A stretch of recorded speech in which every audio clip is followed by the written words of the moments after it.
Det siges, at verden skabtes af vor Herre. Det er en tanke, som jeg godt kan lide.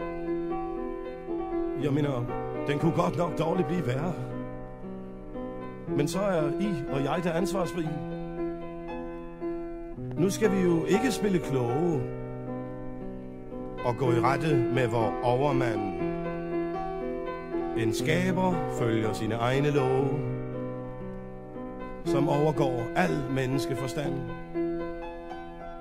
Men jeg må indrømme, at der er tider, hvor jeg synes, jeg næsten ikke kan klare mere. Når jeg så hører om visse individer, så ønsker jeg havde vor Herre her.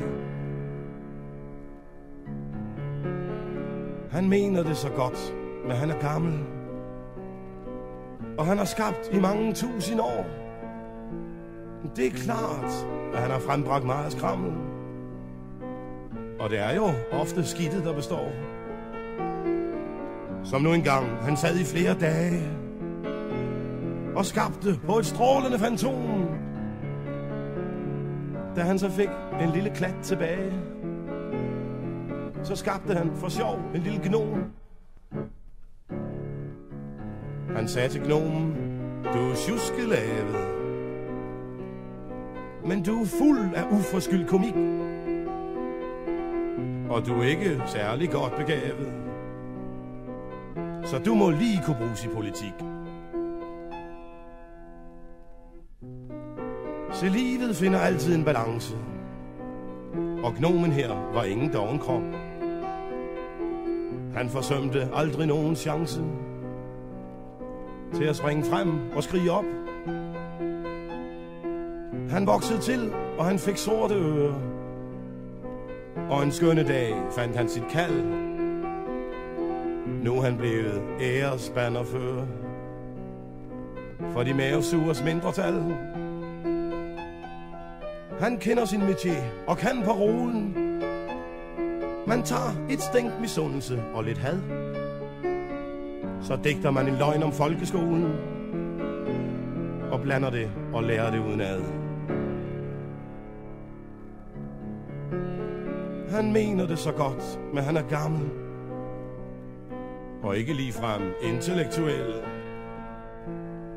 Han farer op med buller, brask og bammel, hver gang han hører om andre end sig selv. Der er fest i gaden, når han klager. Stor ståhej og offentlig virak. Men borer man lidt i hans mærkesager, så finder man kun armestuesnak. I pressen får den altid hele armen. Han slår i bordet, når han vil have luft. Han vrøvler lidt, men det er jo netop charmen. Han er den bedste kur mod sund fornuft. Således har den vise gamle skaber indrettet skæbnen, at selv en person, som livet selv har udpeget som taber, en stakke stund kan vinde position. Man skiller, og man smælder, og man larmer.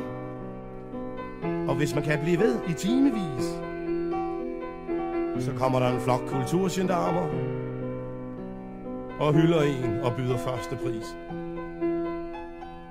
Et velsmurt snakketøj kan flytte bjerge, og selv en lille gnom kan synes stor, når blot han går iblandt mentale dværge og kan en masse skrappe bandeord.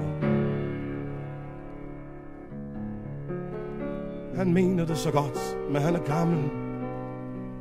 For gammel til at lære et sobert sprog.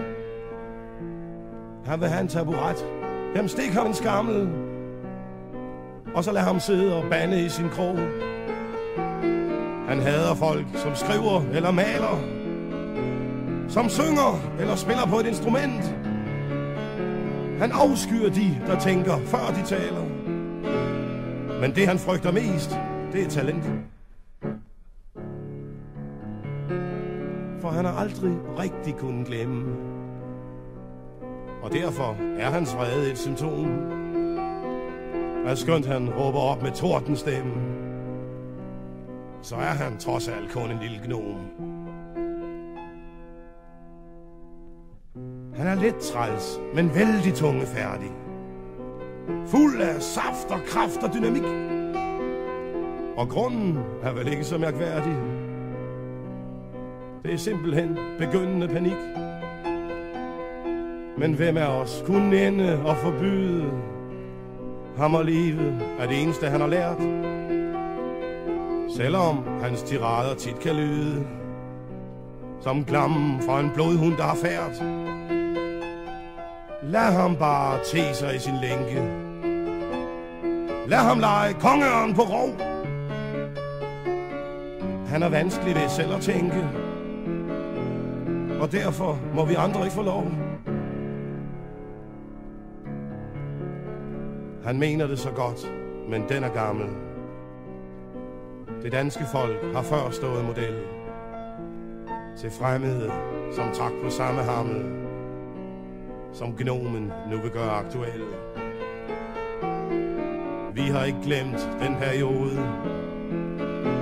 hvor frie danske ord var lagt i bånd, og rim, som kun var rigtige og gode, blev strøget af en censors hovne hånd.